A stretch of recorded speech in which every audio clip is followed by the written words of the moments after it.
Hey guys, welcome back to Vertical Momentum. I am your host, Richard Kaufman, also known as the Comeback Coach. Guys, I just want to say thank you for joining us on this journey to help change a million lives. This is going to be a great episode. You know, a lot of people are struggling with COVID. A lot of people, our bills are, we're running out of month at the end of our bills. And we're going to be talking about how maybe we might be able to lower some of our bills with my friend Paul. And we're going to be talking about if you have a business, maybe it needs to become a heart-based business, because that's where I think if you have a heart-based business, it could go generational. Where if it's just a goods-based business, you might do good for 10, 20 years and then you're out. So, but I want to say thank you, Paul, for coming on. But first, I want to thank our sponsor, Soldier Girl Coffee, Carrie Marie Beavers, changing the world. She has the most amazing coffee. I'm actually drinking it right now. I'm actually drinking the vanilla bean, and she also has a coffee that has CBD in it also. So if you're looking kind of have a cup of coffee and be able to chillax your mind, check out her products, soldiergirlcoffee.com, and say that we sent you. So guys, like I said, if you're running out of money at the end of the month, you need to listen to this episode. Paul, what's going on, brother? Man, Richard, awesome to be back with you, brother. Love you. Man, if that opening soundtrack does not get you revved and ready to go, I don't know what will. Maybe Soldier Girl Coffee. So, go get you some. Man, I'm so happy that you invited me back. I love what you do. I love your mission, and just enjoy spending time hanging out, talking with you too. I love it. And I want to thank William Maitre. He's the one that did all of our graphics, all of our design work, all of our websites. So thank you, William. And he made that video for me. So I got to give him good stuff. Yeah. Of course, it's all veterans all the time. That's all we do. So you've been on the show once before, and we kind of got like really, really deep. Yeah. So guys, if you haven't listened to that episode, you need to stop this right now. Go back and find that episode, because that's a game changer. But so talk to us a little bit about where you're from, where you grew up, and how you became the man that you are today. So, that last episode, we went really deep and that was the first time I really told my story of recovery from some of the trauma that I have gone through in my life.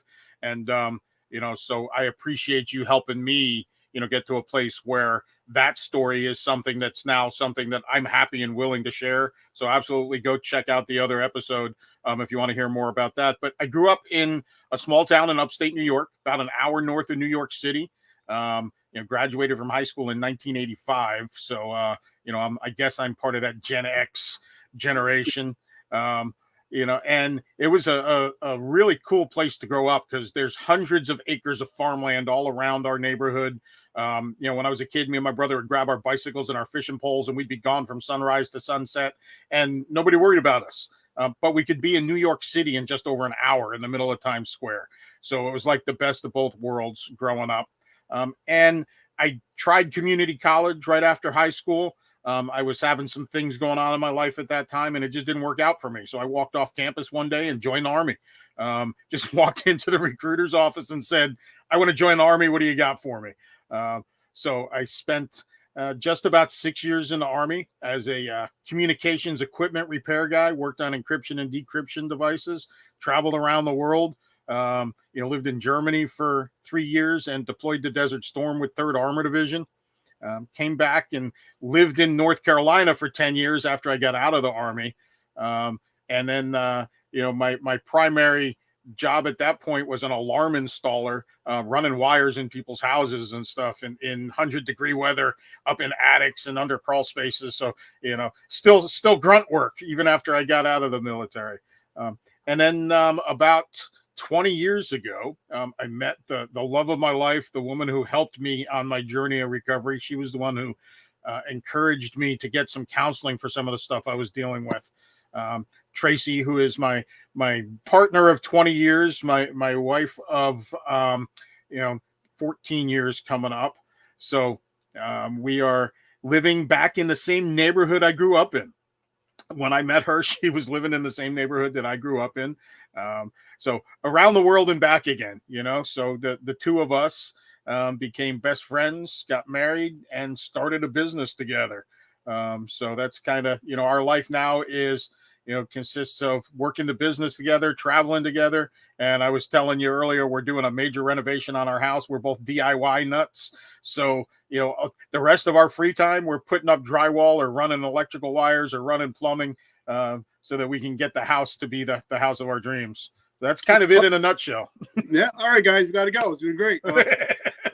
Now, so talk to us, because, I've had now upwards of over 400 interviews, and some of the most successful males that I've talked to, that are business owners, they have that hard conversation across the kitchen table before they start a business. Mm-hmm. To where a lot of people that have failed is they started a business, never had that conversation. 6 months later, they're 10 grand in debt. Now they got to have an even harder conversation. And usually once you start messing with the family's finances, that's when it just goes to shit. And a lot of them get divorced because of that. So talk about the importance of actually sitting down across the kitchen table with your significant other and having that talk. So Tracy and I had always kind of said, hey, we're fairly smart people, we think. And there's a lot of people that are really successful doing things on their own. Why couldn't we do that? And we sat down and we looked at it. And one of the questions that we actually asked ourselves was, we were lucky enough that Tracy we were able to make the decision for her to be a stay-at-home mom, because of my full-time job, which, by the way, I still have a full-time job working 40 hours a week for somebody else. And I put another 20 or 30 hours a week into our business, but I couldn't do it without her, because this is a partnership. I'm the front of the business. I'm out here, letting people know about it. I make the connections. I meet people. Tracy runs the business. So the two of us together made that decision that rather than her go back to work full-time once the kids didn't need her anymore, that the best use of our time was to put it towards building our business for ourselves and our family. And that way she can run her own schedule. She can decide, whether she's working late at night on the books, and getting everything done if the kids need her to. But our kids are older now. If I didn't have that partnership and we hadn't made that decision together, there's no way it would have happened. Yeah. And I'm with you. My wife, she's my rock, and, she's my best friend. And, for some reason I find that women have like a 9th or 10th sense where they know that if something is off, it's usually off. So that's what, they're very great sounding boards but a lot of people, they don't use that. A lot of guys are all macho and I know better. And then, you got to go back with your tail between your legs. You'd be like, you're right. You're right. Yep. Those are the 3 words that, will help any marriage, is if you learn how to say that, is you're right, dear. Yeah. Yeah. So now you're working a 40-hour job. A lot of people will, I'm not going to say any names because I'm not about to get sued, but big guys out there that say, you got to go all in on your dreams. You got to just hustle and grind. But if you have kids, if you have a wife, if you have a mortgage, you can't just say, all right, I quit and I'm going to start on my own dreams. It don't work out that way if you're still going to be married. Right. And I've heard don't let 6 figures get in the way of 7 figures, and I get paid pretty well for what I do. I like what I do. Part of what I do is teaching in my full-time job. I teach 2 days a week. So that's fulfilling for me. And it's not that I, hate what I do, but when we get to the point that we no longer need that income, it'll mean an early retirement for me.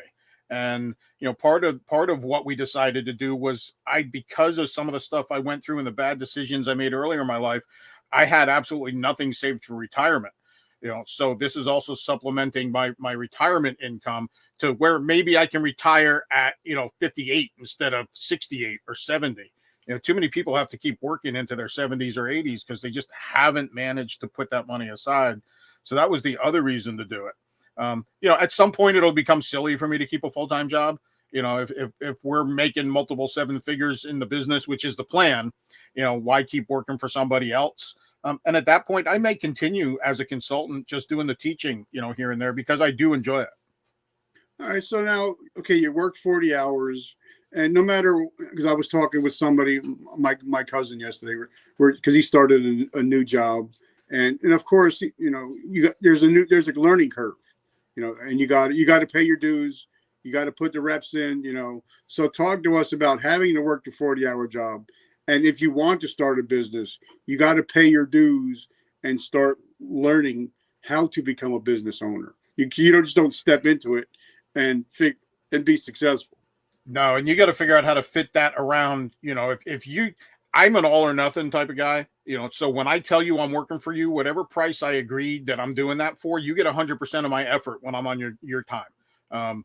So you've got to figure out how to not take away from your primary job if you're still going to keep one. And that's an ethical decision for me. It's, hey, you're paying me, like right now we're on my lunch break, so we're doing this during my lunch break. And then when I'm off the clock, so to speak, at 4:00 this evening, I have 3 meetings scheduled in for tonight with potential business partners. And what you have to do to learn the business is figure out where those seminars are on weekends, where those classes are, where those resources are. The Vetprenuer Tribe is a great resource of people that are full of knowledge. And don't look for people to just give away stuff. There are a great number of people who will, gladly give you some advice. But if you're looking for real training, that somebody has spent 20, 30 years of their life attaining this knowledge, be willing to pay for that training. That's part of that discussion is, I've probably spent $20,000 or $30,000 on coaching and training and classes over the past 10 years. And that is an investment in yourself and in your business to learn those, financial acumen skills, to learn how to advertise and market your business, where to find the experts that can help you. One of the biggest things for me was learning that I can't do it all, and to outsource those things that make sense. When somebody else is so much better at you than something, they can get it done so much faster and better. I could spend hours banging my head against certain things that it's going to take minutes for somebody who's really good at it to do. And it's worth investing in their time and energy to do that rather than spinning your wheels. But, and since you started your business, obviously, technology is changing, on a daily basis. I mean, who would ever think that, we'd be able to sit here on our little boxes and be able to, have a business conversation, just have a conversation around the world sometimes. But, sometimes I think you have to invest. Like you said, your best investment is in yourself, in your knowledge. Like I can hire somebody to build a funnel for me, but I decided to listen to everything that Russell Brunson had to say, order all 3 books, read all 3 of them, and then listen to all 3 books. So, I may be able to hire somebody, but if I don't know what they're doing when I'm hiring them, then there's going to be a lot of problems. Right. Good point. So now, what kind of business did you decide to get into and why? So, well, for anyone who doesn't know, here's, I don't know if this is going to be the right way around. Ohana is the name of our business. And Ohana, as most people know, is Hawaiian for family.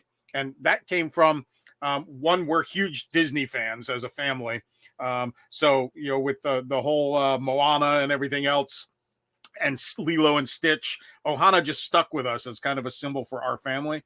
And Tracy and I decided that whatever business we started, our primary purpose was going to be to help families. So our entire focus on what we do is, how do we help families? And that includes businesses, because businesses employ people who have families, and a lot of small to mid-sized businesses are family-run organizations. So we started looking around and said, what types of things are there out there? And one of the things that really a lot of people struggle with is in finances. Now, I didn't want to become a financial planner, didn't want to get into investments or anything like that. And we looked around for services that made sense to us. And one of the ones that we found is a bill reduction service where we hire negotiators that work on our customers' behalf to lower their existing bills. And one of the reasons that really appealed to us is, you get what we call the loyalty penalty. You sign up for, that new customer discount on your cell phone, your cable bill, whatever it is, XM satellite radio. And that lasts for 30, 60, 90 days, maybe even a year sometimes. Well, those companies are betting on you forgetting about that and going to sleep as your rate just keeps going up and up and up and up. And the next thing you know, you're paying 5-6 times what you were a few years ago. So rather than have a mom or a dad or a business owner spend hours on the phone working their way through that phone tree, we've got people who do that for them and will actually go get discounts on our customers' behalf. And we don't look to get anybody to change their provider. Listen, you've already made the decisions for whether you're an Apple person or a Verizon person or a Frontier or Optimum or whatever you have. You've made your buying decisions. So all we want to do is save people money on stuff that they're already paying for without changing their service. We're not going to ask you to go to another provider. And we do that for all kinds of stuff for businesses. We've saved some local restaurants thousands of dollars a year on their trash pickup, bottled water delivery, things you wouldn't even think of, subscriptions to different services, XM satellite radio. So that's one service that we really kind of fell in love with that we offer to our customers. And then, a couple of other things we do is we'll do utility bill auditing for businesses. If they spend at least $50,000 a year on all of their utilities combined, we will go back and look at those to make sure that they haven't been charged more than what they should have, either because of the wrong rates, the wrong taxes, or something like that, and get them money back if they've been overcharged. We'll also help companies to see whether they qualify for the employee tax retention credit for COVID. There's been some confusion and misinformation. I'm not an expert on it, but the experts that we have working for us tell us that a lot of people may have been told they don't qualify, where maybe they do. So we'll have our experts take a separate look at that and see if we can get them some money. And the common theme for all of these services is we don't charge anybody a fee up front. It's all contingency based. We only charge customers if we get them money. So my saying is we don't charge you a nickel unless we get you a dime. And I love that. And I also think, because in the world that we live in, there's always going to be that one person. All right, what's the catch? What they're always going to ask. They're waiting for the next shoe to drop. Yep. They're at, like for me, a lot of people, like I'll reach out, me, I've done it to you plenty of times. What's up, brother? Just wanted to check on you, making sure you're all right. And people will text me back and be like, all right, what's the catch? Like, there is no catch. Yeah, what are you looking for, man? Yeah, I think when you have a heart-based business or you live the heart-based life, I think a lot of things are changing. So talk about, because I'm on LinkedIn. I'm a big LinkedIn guy. I got almost 25,000 followers on LinkedIn, but I get pitched all the time. And like, I'll accept a friend request, and 3 seconds later, I get like a 5-page script of everything. And I'm like, you can at least say, hey, Rich, Monday, how are you doing? So talk about having, doing some heart-based marketing like you do. So, one of the things with the Ohana, for us, our customers are family. And, we're not just looking for numbers. We're not just looking for, a quick hit. We want relationships with the people that we help, so that in the future, if they have another problem we can solve for them, it's a mutually beneficial relationship. And I know exactly what you're saying. I've joined some groups on Facebook and LinkedIn trying to market our services, trying to meet people. And it's that, friend request followed by the immediate, hey, I see that you're in this business and I can help you. And here's our 27-page script on how you can find out who you're talking to, at least first. When you're coming from that heart-based, I want to know who you are, what makes you tick, what are you struggling with? And I don't care if I can help you or not, because if I can't help you, maybe I know somebody who can. if your problems aren't problems that I can solve and I can refer you to somebody who can help you, I've still done you a service. And hopefully you'll remember me in the future if there's somebody that you meet who I can help, or I have a problem and you know somebody who can help me. So the relationship-based, heart-based approach, I just think is much healthier for us as people. It comes across a lot less, what's the word I'm looking for? Aggressive than some of the sales pitches you get. And, it's not bullshit, pardon my French. It's, you and I have become friends. And, it's, I see on Facebook, you're in the area. It's like, hey, next time you're in the area, let's get together. And it's not so I can sell you something. It's because I think it'd be really cool to hang out. So yeah, it's I just think the heart-based approach, the relationship-based approach is going to make you a much better resource for your customers, and you're going to be respected, you're going to be liked, and they're going to remember you rather than doing business with you one time and then going to somebody else who they connect with better. So when you're going through these, you're going through all these, because I'm sure when you first started, you didn't have anybody, you had to learn the hard way. So I'm sure you spent plenty of hours on the phone with Verizon, all these other companies to finally get to know what you know. Because, it doesn't good if, like you said, you own a business and you have no clue what any of it is. Because then sometimes, your name, you're Paul. That's face. They're going to ask you if stuff goes sideways, they're going to ask for Paul. And if Paul don't have an answer, then we have an issue. Right. So when you first started, doing this, what was the feedback when you were calling Verizon or any of these other companies trying to reduce rates? What were their reactions? Well, one, they're used to it because people do it all the time. The other thing is that, it's not Tracy and I actually making the phone calls. We have contract employees who are the negotiators that actually make these phone calls. And a lot of them used to work for these companies. So they know the tricks. They know how to get to the right person rather than having to spend an hour going through the phone tree. And they call on our customers' behalf. And our customers actually give them permission to say, hey, this is Richard calling. I want my bill lowered. So they're not going to know it's somebody other than you. But the other feedback is they don't want to lower your prices. They just don't want to. They want you to pay the higher price because that goes to their bottom line. So it takes a little bit of skill, a little bit of determination to get through there and say, hey, listen, I know what the price should be. And that's the other thing that's in our advantage because we do this all across the country.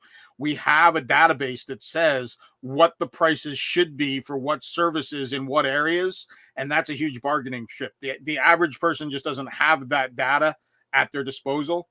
Even if you're a longtime customer who knows what you've been paying, and you may know what current customers are paying, you don't know what their real bottom line price is for the services you're getting. And we've got that at our disposal. Sometimes you're already paying the best possible price. It's not always possible to get a reduction because you're on the best plan, or maybe you've got a grandfathered plan that you don't want to change. And in order to keep that plan, that's the only price you can pay. And in those cases, we just let you know what, you got the best deal you can get and no charge for that peace of mind. Well, like my wife, she did it the other day. I think our serious bill came up and she called him. She's like, listen, I get, whatever, Pandora for free. Yep. Why am I going to pay you? She's like, I just want to cancel my service. And then they're like, wait, hold on. We can work something out. And then they're like, well, why didn't you offer this to me for the last 3 years? You know what I mean? Why do you have to get canceled before you start to take care of your customers? Because you didn't ask. And for the most case, we're all just numbers to them. And, that brings up a good question. A lot of people ask, hey, can I do this myself? Sure, you can. What we offer is, one, the headache of not having to deal with it yourself. Two, like I just talked about, the expertise of people who really can get the best possible deal in the shortest amount of time. And for business owners, every minute you've got an employee working on something, you got to ask yourself, what's the opportunity cost there? If they're working on this, what else are they not working on?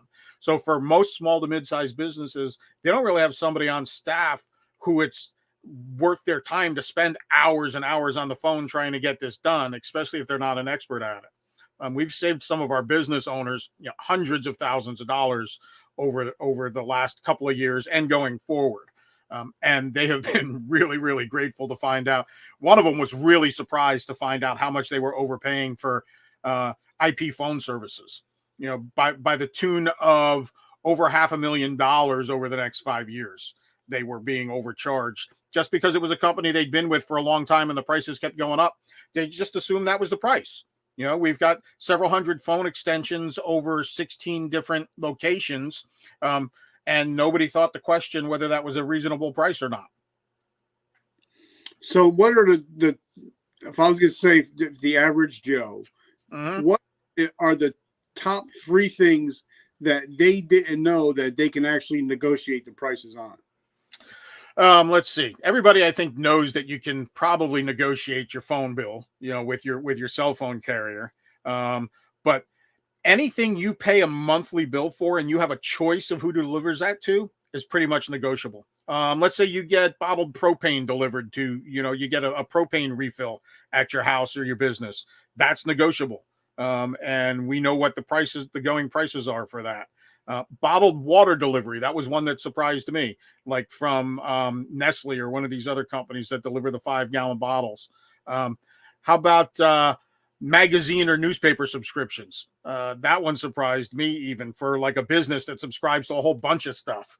They can get, sometimes, if all of those magazines happen, and there's only a few publishing companies in the world, if all of those magazines are coming from the same place, you can sometimes get a bulk discount on that you might not know is available.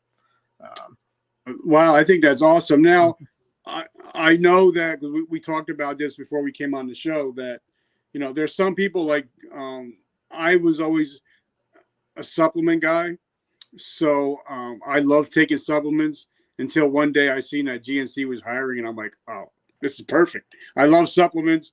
This is perfect for me.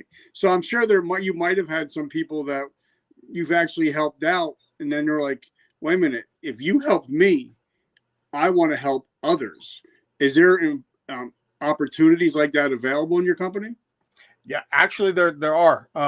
We bring consultants on all the time who are, looking to do this for either their friends and family or for businesses they know. And there's some pretty good referral fees. And it's all based on how much we save our customers. So you get a commission or a referral fee based on the customers you bring to the table. There's also, we're doing something new. It's a fundraising opportunity for nonprofits to, put this out to their supporters. And you don't even have to be a nonprofit, but that's kind of the primary audience, because they're always selling candy bars or bake sales, car washes. And it's hard, Tracy and I have a nonprofit. It's hard to raise money for your nonprofit. So one of the things we do is set this up so that nonprofit supporters can just upload their bills to the system. And for every bill that goes in, you get credit towards a cash payment to that nonprofit group. So there's a couple different ways that if people know people that they want to help, there's a couple of different ways that we can make that happen. I love it. So last couple questions. How do we find you? How do we get in touch with you? How can we get our bills lowered, or how can we find out about that opportunity for business opportunity? So website is ohanaservices.us. So it's all one word, ohanaservices.us. You can find me on Facebook, Ohana Services LLC. You can find me on LinkedIn, Paul Akins. And you can find Ohana Services on LinkedIn as well.